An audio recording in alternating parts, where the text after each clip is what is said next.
اللہ کے ولیوں نے اپنی کتابوں میں ایک بات لکھی ہے، ہم نے جب بھی اس دعا کو پڑھا اللہ پاک جل شانہ نے اسے فوری عطا فرمایا، اللہ نے آج تک اس دعا کے مانگے کا رد نہیں فرمایا۔ ایک واقعہ ہے حضرت علی کرم اللہ وجہہ کا۔ حضرت علی ایک سفر میں، تجارت کے سفر میں تشریف لے گئے، سفر تجارت میں آپ تشریف لے گئے۔ جب وہاں آپ تشریف لے گئے تو دیکھا ایک شخص ہے، جھونپڑی، اس میں سے کرہانے کی آواز آ رہی ہے۔ آپ اندر تشریف لے گئے تو صاحب خانہ نے اندر سے آواز دی، جو بھی صاحب آ رہے ہیں اجازت سے آئیں۔ سمجھ گئے اندر مستورات ہیں۔ وہ صاحب باہر تشریف لے آئے تو پوچھا کیا ہوا، کرہانے کی آواز کیا ہے؟ کہا میری بیٹی ہے، جنگل میں لکڑیاں لینے گئی، اس کے اوپر ایک درخت گر گیا کاٹتے کاٹتے، اور اس کی وجہ سے اس کی کمر ٹوٹ گئی ہے، اب یہ بستر پہ پڑی ہے، اب یہ بیچاری تکلیفوں اور دکھوں میں۔ آپ نے فرمایا کوئی مسئلہ نہیں، میں ایک عمل کرتا ہوں، تو ایسا کر صرف اس کا کپڑا لے آ۔ آپ نے اس کے کپڑے کو سامنے رکھا، اس کو کہا اس کو پکڑ، اور اس کی طرف یوں انگلی کی، اور یہ دعا جو اب ہم پڑھنے لگے ہیں، بس یہ دعا پڑھی، اور صرف چند بار ہی پڑھتی اندر آوازیں خاموش ہو گئیں، چپ ہو گئی۔ آپ نے فرمایا پوچھو جا کے۔ آپ وہ بندہ اندر گیا تو واپس آیا، کہا بیٹی کو نیند آ گئی ہے، آج کئی ہفتے ہو گئے ہیں، سو نہیں سکی، درد سے کرہا رہی تھی، اس کو نیند آ گئی ہے۔ آپ فرمانے لگے میں سفر میں جا رہا ہوں، جب واپس آؤں گا نا پھر پوچھوں گا، اگر کوئی تکلیف ہوئی تو پھر دم کروں گا، پھر دعا کروں گا، اور انشاءاللہ ٹھیک ہو جائے گی۔ آپ چلے گئے، آگے تشریف لے گئے تو آپ کے ہم سفر تھے، ان کی سواریاں تھیں، ان میں سے ایک گھوڑا تھا جس گھوڑے کو ٹھوکر لگی، چوٹ لگی، اس کے اگلے پاؤں کی ہڈی گھٹنا باہر نکل گیا، وہ ایک طرف ہو کے بیٹھ گیا، اس کا گھوڑا چل نہیں سکتا تھا۔ اس نے آ کے حضرت علی کرم اللہ درخواست کی کہ آقا اس کے لیے کچھ فرما دیں۔ فرمایا میں اس کے لیے دعا کرتا ہوں، یہ ٹھیک ہو جائے گا، اور آپ نے دعا پڑھنا شروع کر دی، اور فرمایا یہ اس کے ہاتھ پہ، اس کی ٹانگ پہ آپ نے ہاتھ پھیر دیا، جو معذور تھی، ٹوٹی ہوئی نکلیا ہوا گھٹنا تھا، فرمایا ٹھیک ہو گیا۔ اور قافلے والوں نے دیکھا وہ گھوڑا سب سے آگے تھا، سب سے سبک رفتار تھا، اور سب سے لاجواب تھا۔ آگے ایک جگہ تشریف لے گئے تو قافلے کو پیاس لگی، پانی کی ضرورت تھی، کنواں دیکھا تو کنواں خشک تھا۔ آپ نے فرمایا کوئی بات نہیں، یہ دعا پڑھی، اور دعا کو پڑھ کے اپنا لعاب کنویں میں ڈال دیا۔ فرمایا کنویں میں پانی کا ایک جوش اٹھا، اور پانی اٹھا اور منڈیر سے باہر نکلا، لوگ پینے لگے تو آپ نے روک دیا، فرمایا مت پیو، کنویں کا جو کھڑا کالا پانی ہے وہ نکل جائے، اور پھر شفاف پانی جب نکلا فرمایا یہ پانی پیو، مشکیزیں بھرو، سواریوں کو پلاؤ۔ قافلہ چلتا رہا، آگے تشریف لے گئے، آگے دیکھا تو کھانا ختم ہو گیا، اتنا کھانا تھا کہ اب کھا لیں، آئندہ کیسے کھائیں گے؟ تو آپ نے فرمایا جو کھانا ہے لے آؤ۔ آپ نے کھانے کو رکھا، اوپر کپڑا ڈال دیا، اور یہ دعا پڑھنی شروع کر دی جو ابھی ہم بیٹھ کے پڑھیں گے، خوش قسمت ہیں۔ اور کپڑا ڈال کے فرمایا دعا فرمائی، یہ عمل فرمایا، یہ دعا پڑھی، اور اس کے بعد فرمایا دیکھو کھا لیا، اور فرمایا ہمارا 17 دن کا سفر تھا، اس 17 دن میں ہم نے کھایا، لوگوں کو کھلایا، جہاں لوگ آتے تھے ان کو بٹھاتے تھے، دسترخوان ہمارا تھا چند افراد کا، پھر سینکڑوں لوگوں نے کھایا۔ 17 دن کے سفر میں تھوڑی سی کمی بھی نہ ہوئی، جب گھر لوٹے تو وہی کا وہی ہمارا خزانہ، کھانا وہی سارا توشہ موجود تھا۔ آگے تشریف لے گئے تو ایک تجارت میں ایک دیکھا تو ایک بندہ ہے ٹھیکریوں پہ ٹھیکریاں مار رہا ہے، آپ اس کی طرف تشریف لے گئے، آپ نے اس کو جا کے دیکھا، لگتا ہے کہ تو پرانا جواری ہے۔ اس نے کہا جوا کھیلتا تھا، سب کچھ ہار بیٹھا ہوں، ہر چیز زندگی ختم ہو گئی ہے۔ آپ نے فرمایا اچھا ایسا کر توبہ کی نیت کر لے، اللہ سے توبہ کر لے، اور پھر میں تیرے لیے دعا بھی کرتا ہوں، عمل بھی کرتا ہوں، تو ایسا کر پتھر پہ پتھر مار، تیرا ہر پتھر سونے کا بنتا جائے گا۔ آپ بیٹھ گئے، اس نے ویسے ہی پتھر پہ پتھر مارا، اور جیسے بیچارہ بے بسی کی حالت میں پہلے مار رہا تھا، آپ نے دعا کرنی شروع کر دی، یہ دعا پڑھنی شروع کر دی، اور دعا پڑھتے پڑھتے دیکھا تو لوگوں نے پتھروں کی شکلیں بدلنا شروع ہو گئیں، اور جو پتھر بھی اس کے ہاتھ میں آیا تھا وہ سارے پتھر سونے کے بن گئے۔ آپ نے سارا سونا اس کو دیا، چل پڑے۔ سفر میں آگے جاتے جاتے دیکھا کہ ایک شخص ہے، اس کے ساتھ ایک بچہ ہے، ایک بوڑھی عورت ہے، ایک بوڑھا گدھا ہے، اور وہ سارے پیدل چل رہے ہیں، گدھے کو سواری کو ساتھ لیے ہوئے۔ تو آپ نے پوچھا کیا ہوا؟ انہوں نے کہا ایک سانپ ہے جو اس گدھے کے پہ مسلط ہے، وہ سامنے بیٹھا ہے، وہ نیچے نہیں اتر رہا، ہم نے مارنے کی کوشش کی ہے، اس کی پھنکار سے عصا جل جاتا ہے، اور جلا ہوا عصا دکھایا، ڈنڈا جلا ہوا دکھایا کہ ایک پھنکار سے ڈنڈا جل جاتا ہے، وہ مسلط ہے گدھے پہ، ہم پیدل چل رہے ہیں، منزل پہ ہے، سانپ مسلط ہے، اس کا کوئی حل نہیں۔ آپ نے فرمایا اس گدھے کو اس جھاڑی سے، اس درخت سے باندھ دو، اور باندھ کے آپ قبلہ رخ ہوئے اور یہ دعا پڑھنی شروع کر دی، اور فرمایا پھر دوسرے رخ ہوئے اور یہ دعا پڑھنی شروع کر دی، اور تیسرے رخ ہوئے اور دعا پڑھنے کے بعد آپ نے اس سانپ پہ پھونک مارا، سانپ چونٹی بن کے چھلانگ لگائی اور غائب ہو گیا۔ تو انہوں نے پوچھا آقا یہ کیا تھا؟ فرمایا یہ تمہارے اوپر ایک دشمن جن مسلط تھا جو کہ تمہاری جانوں اور عزتوں کا لٹیرا تھا۔ آخرکار آپ کے غلام نے آپ سے پوچھا آقا اگر آپ یہ دعا ہمیں سکھا دیں، چشمہ فیض سے گر ایک اشارہ ہو جائے، چشمہ فیض سے گر ایک اشارہ ہو جائے، لطف ہو آپ کا اور کام ہمارا ہو جائے۔ آئیں بسم اللہ کر کے اس دعا کو پہلے سنتے ہیں۔ یا وہاب حبلی من نعمت الدنیا والآخرہ انک انت الوہاب۔ اللہ کے ولیوں نے اپنی کتابوں میں ایک بات لکھی ہے، ہم نے جب بھی اس دعا کو پڑھا اللہ پاک جل شانہ نے اسے فوری عطا فرمایا، ورنہ اس کی نسبت عطا فرمائی، اور ورنہ چند لمحوں میں عطا فرمایا، ورنہ چند دنوں میں۔ اللہ نے آج تک اس دعا کے مانگے کا رد نہیں فرمایا۔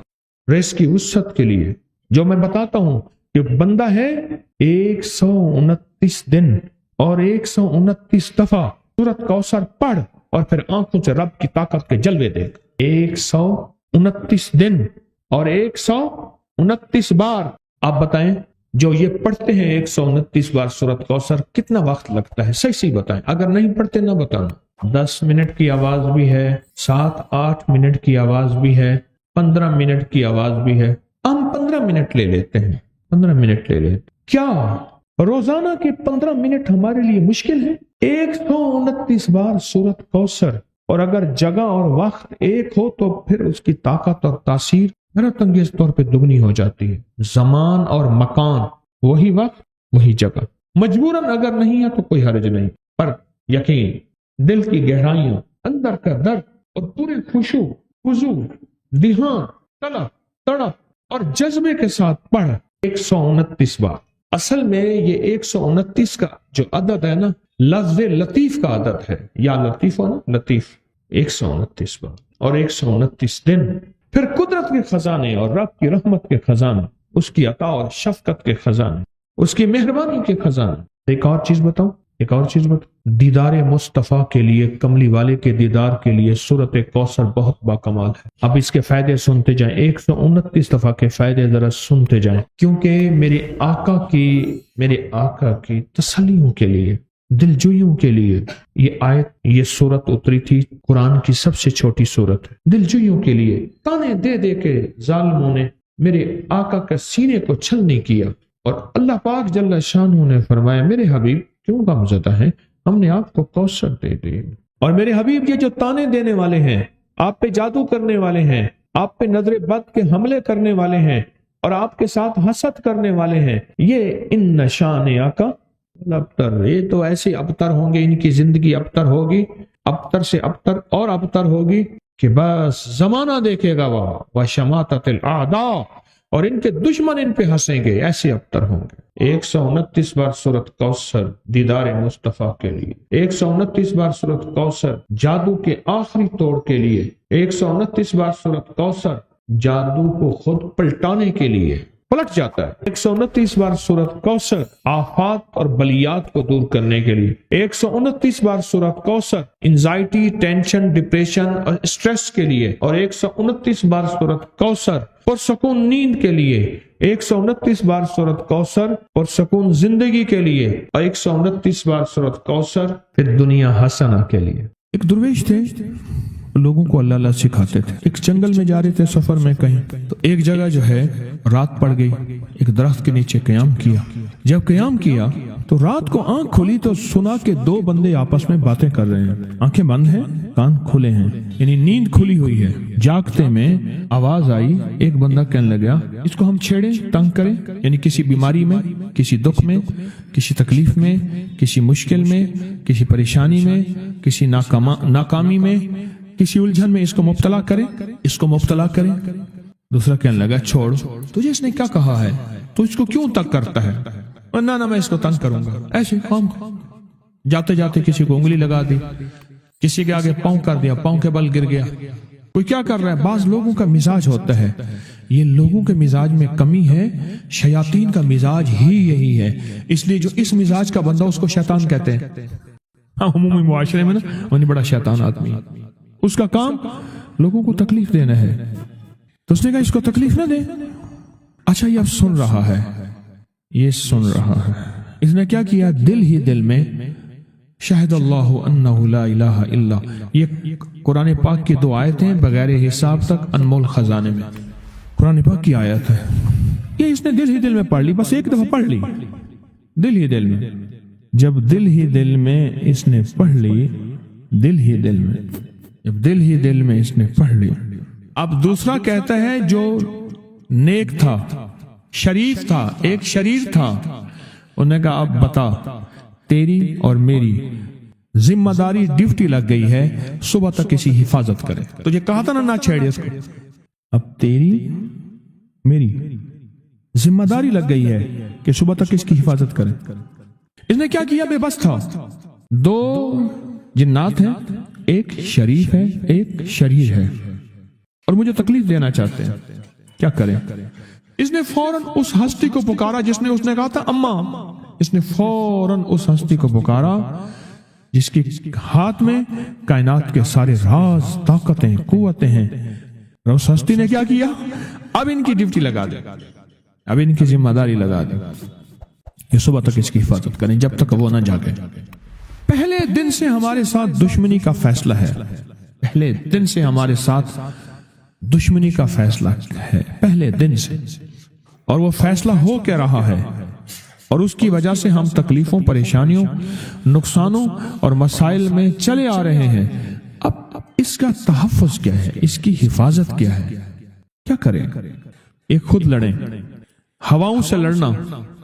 ہمارے یہاں ایک مائی تھی، اس کا بیٹا تھا، کہنے لگا میرا پتر ہر وقت ہوائی نہ لڑ دے، ہر بندے سے لڑتا ہے، ہواؤں سے بھی لڑتا ہے سارا دن، ہوا سے کون لڑے گا؟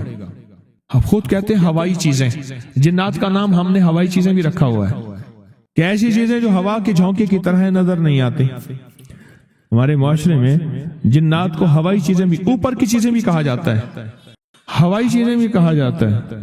ہوا سے کون لڑ سکتا ہے؟ بے بس ہیں ہم بے بس ہیں، ہم نہیں لڑ سکتے۔ ایسی طاقت کو لے آئیں، ایسی طاقت کو لے آئیں جو لڑ سکتی ہے، اور وہ اللہ ہے، اور اس کی طاقت ہے، اور اس کی قوت ہے، اور اس کا 100% جمال ہے، جلال ہے، عزت ہے، عظمت ہے، وقار ہے، شان و شوکت ہے۔ وہ طاقت ہے جو لڑ سکتی ہے، کوئی نہیں لڑ سکتا۔ یاد رکھنا، جنات شیاطین سے کوئی نہیں لڑ سکتا۔ میری بھی زندگی گزری ہے روحانیت کی دنیا میں طالب علم کی حیثیت سے، وہ جن تابع وغیرہ نہیں ہے، لیکن ان سے لڑ کوئی نہیں سکتا۔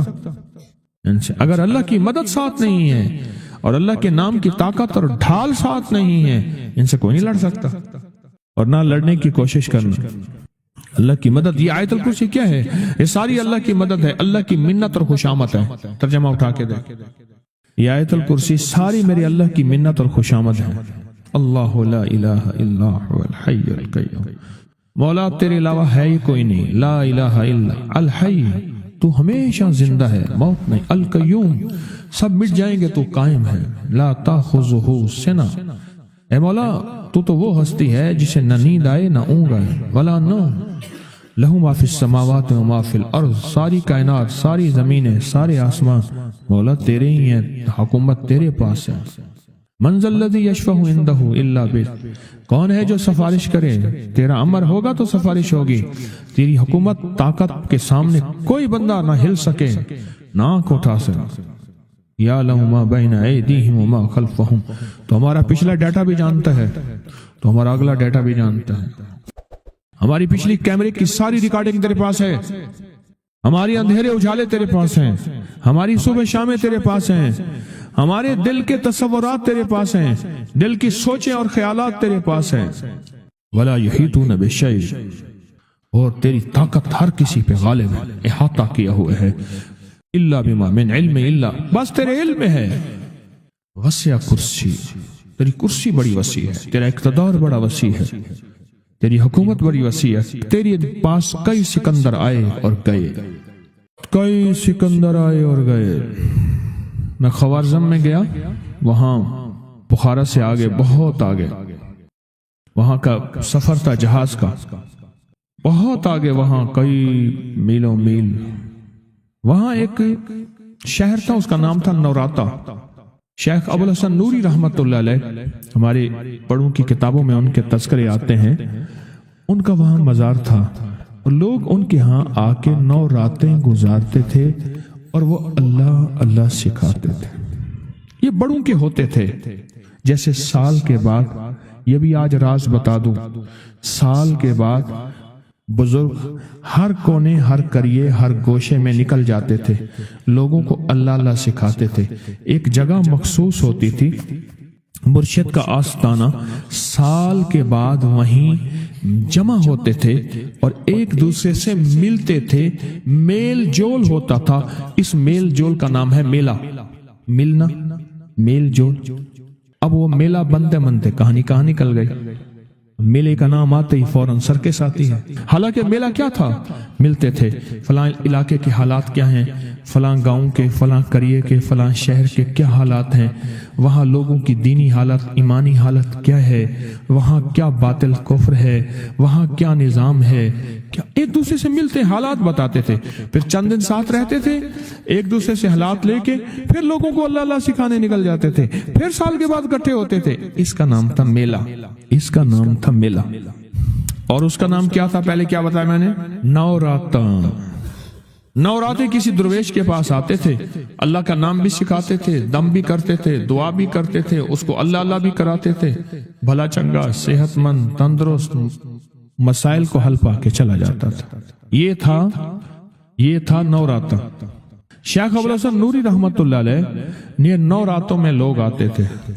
میں کہنا یہ چاہ رہا تھا، ان کے مزار کے اوپر ایک بہت بڑا قلعہ تھا، انگریز اس کے اوپر سارے چڑھ رہے تھے، اونچا قلعہ تھا۔ میں نے اگلا سفر کرنا تھا، میں قلعے پہ نہ گیا، میں نے کہا کس کا ہے، اس نے کہا سکندر اعظم کا قلعہ ہے، آج سے کئی ہزار سال پہلے اس نے یہ قلعے بنائے تھے، یہ اس کی کرسیاں تھیں، ایک میرے رب کی کرسی ہے، وسیع کرسی، وسیع کرسی۔ سکندر کے قلعے ہیں، سکندر کہاں کہاں آیا، نہ گورے سکندر نہ رہی قبر دارا، نہ گورے سکندر نہ رہی قبر دارا، مٹے نامیوں کے نشاں کیسے کیسے، زمین کھا گئی آسماں کیسے کیسے، نہ گل ہیں نہ گنچے نہ بوٹے نہ پتے، ہوئے باغ نظرے خزاں کیسے کیسے، ہر ایک دل پہ ہے داغ ناکامیوں کے، نشاں دے گیا بے نشاں کیسے کیسے۔ اس کی کرسی ہے، کہتے ہیں میں نے آیت الکرسی پڑھی ہے، آیت الکرسی پڑھی تھی، میں دیکھو میری کیا مدد ہوئی، آیت الکرسی پڑھی تھی، دیکھو میری کیا حفاظت ہوئی، بس آیت الکرسی پڑھنی تھی، وہ چیز یوں چلی گئی۔ آپ اپنا واقعہ سناتے، وہ آیت الکرسی بنیادی طور پہ میرے رب کی ساری منت اور خوشامد ہے۔ وَهُوَ الْعَلِيُّ الْعَظِيمُ، مولا تیرا علو العظم، عظمتیں اور تیری کبریائیاں میں بیان نہیں کر سکتا۔ یہاں بندہ آ کے نا ایسے حاجز آ کے ہاتھ باندھ جاتا ہے کہ بس میری بس ہو گئی ہے، میں تیری عظمتوں کو بیان نہیں کر سکتا۔ جب ہم بے بس ہو جائیں پھر ایسی طاقتور چیز کو پکاریں جس کے پاس اقتدار بھی ہو، اختیار بھی ہو، طاقتیں قوتیں بھی ہوں اور زوال نہ ہو، سرمدی جاویدانی ہو، ایسی طاقت جس کو زوال نہ ہو اس کو۔ خواجہ حسن نظامی تھے، حضرت نظام الدین اولیاء رحمۃ اللہ علیہ کے مزار کے گدی نشین تھے، آج سے تقریباً 70 سال پہلے مزار کے گدی نشین تھے، قلم کار بھی تھے، شاعر بھی تھے، ایک اچھے انسان، بھلے آدمی تھے۔ وہ اپنے واقعہ سناتے ہیں، وہ کہتے ہیں کہ میں سو رہا تھا، میں نے محسوس کیا کہ میرا جسم سے گوشت ختم ہو گیا، کئی سالوں کا مردہ ہوں اور میری ہڈیاں ہیں، صرف ہڈیاں ہیں، اور ان ہڈیوں کے ارد گرد کوئی بندہ ہے آ گیا، ارد گرد بندے آ گئے، بہت سارے افراد آ گئے اور مجھے کوڑے سے مار رہے ہیں اور میں چیخ رہا ہوں اور میری آواز کوئی نہیں سن رہا۔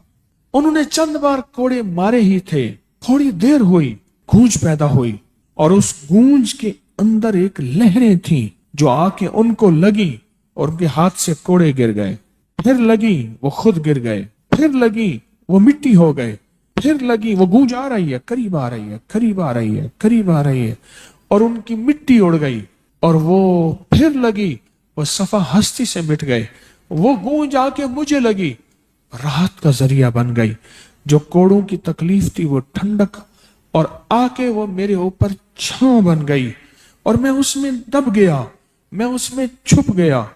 میں نے پوچھا کیا تھا؟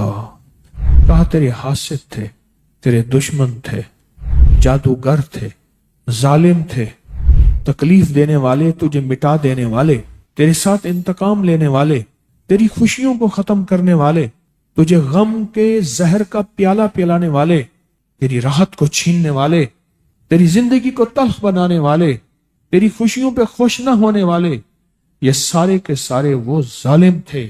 اور کہا یہ کیا تھا؟ کہا کسی بے چین کی دعا آئی تھی، تیرا کام کر گئی۔ کہا وہ کہاں سے آئی تھی؟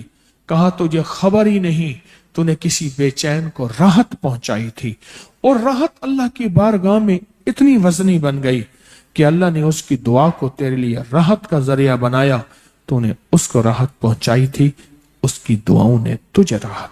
ہمیں دعاؤں کی ضرورت ہے، کہا سن لینا، آج ایک موتی دے رہا ہوں، ساری زندگی یاد رکھنا۔ کہا جو مرشد کی اور والدین کی سختیوں اور تلخیوں کے باوجود بھی دل سے تابعداری کرتا رہا اور خدمت کرتا رہا، مرشد کی اور والدین کی سختیوں اور تلخیوں کے باوجود تابعداری کرتا رہا اور خدمت دل سے کرتا رہا، اور میں اللہ جل شان ہوں اسے بغیر مشقت کی ولایت دیں گے۔ یہ مجھے کسی نے بتایا ہے، 100% بتایا۔ مرشد کی اور والدین کی سختیاں اور تلخیوں کے باوجود بھی 100% خدمت کرتا رہا اور تابعداری کرتا رہا۔ یہی الفاظ ہیں، اور یہی کے الفاظ یاد رکھیے گا، کبھی پوچھوں تو 100% خدمت کرتا رہا، تابعداری کرتا، سختیوں اور تلخیوں کے باوجود۔ اللہ اسے بغیر مشقت کے، بغیر محنت کے کیا دیں گے؟ ولایت دیں گے، اور اللہ اسے بغیر کمائے تونگری دیں گے، اور اللہ جل شانہ اس کو بغیر توبہ کے موت نہیں دیں گے۔